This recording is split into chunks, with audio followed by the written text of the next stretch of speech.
The material on this video is not necessary for the tests, so I will keep it short. But I am making this video because it will help you understand some other concepts that will be on the tests. Ask yourself, how lucky do you have to feel before making a $10 million bet? How lucky do you have to feel to make a $5 bet? There's a difference, right? Ask yourself, how comfortable would you be stepping onto a sidewalk without looking both ways? How comfortable would you be stepping onto a highway without looking both ways? How much proof would you want before deciding to give somebody a death sentence? How much proof would you want before giving somebody a ticket for running a stop sign? The law uses different levels of proof depending on the goal of a particular moment and depending on what is at stake. Different people use phrases such as burden of proof or threshold proof or prima facie evidence. Although those phrases are not used accurately many times, not even by me, the phrase burden of proof is often used in the courtroom, so let's use that phrase.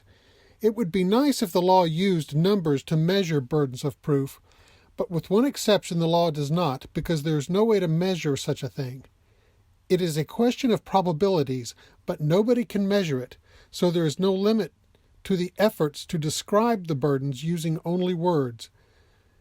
Courts struggle with it.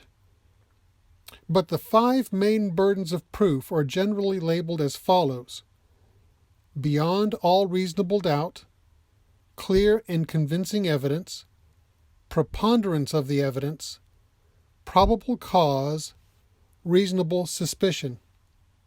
Other phrases that are often used are factually sufficient, legally sufficient, as a matter of law, and substantial evidence. But let's focus on the 5 phrases listed above. Of the main 5 levels, the lowest burden is reasonable suspicion. It is the level of evidence required before a police officer can stop and frisk a person. The law considers a stop and frisk to be one of the least invasive things government can do, so it requires the lowest kind of convincing. Probable cause is next above reasonable suspicion. Probable cause means probably, as in he is probably guilty, or she probably has cocaine in her pocket, or it was probably a robbery. Probably often means more than a 50-50 chance, but the law does not use numbers for probable cause. Probable cause is the level of proof required for a search or an arrest. If a police officer wants to get a search warrant to see what is on a suspect's telephone, the police must convince a judge that the suspect probably committed a crime and that evidence of the crime is probably on the telephone. Probable cause is not the burden required for a criminal conviction. The burden for conviction is much higher because a guilty conviction is much worse than simply being arrested or searched. The next level above probable cause is preponderance of the evidence, which is the level of proof required in most civil lawsuits. If a woman, say, named Maria, is injured in a car wreck, and if she sues a driver for the wreck, then Maria must get ready to prove that the driver was at fault for the crash by a preponderance of the evidence. If Tina sues for a breach of contract, Tina must get ready to prove there was a contract by a preponderance of the evidence. And this is the only time the law assigns numbers to describe the burden of proof. The law says preponderance is slightly more than 50-50, for example, 51%. The next level and the second highest level is clear and convincing evidence. This burden is often applied in parental termination cases.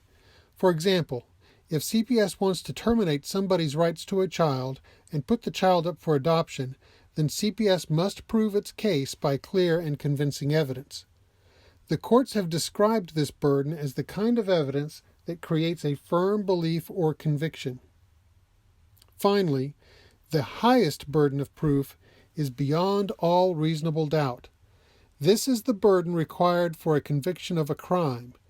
Some people say it means 99% sure, but the law does not put a number on it. There used to be a legal definition for beyond all reasonable doubt, in Texas at least, during part of the 1990s. But the Texas Court of Criminal Appeals decided to do away with the definition. They felt it was confusing, and they thought it was better just to leave it up to jurors to decide when they felt convinced beyond all reasonable doubt. And just as an aside, there is no such thing as being 100% sure, at least not legally speaking. So those are the burdens of proof. And one final note, there is no particular kind of evidence required to meet these burdens. There is no law that says DNA, eyewitnesses, video, or fingerprints are required. In fact, the law says that circumstantial evidence is just as good as any other kind of evidence. If you have any questions about this, feel free to ask me. Thank you.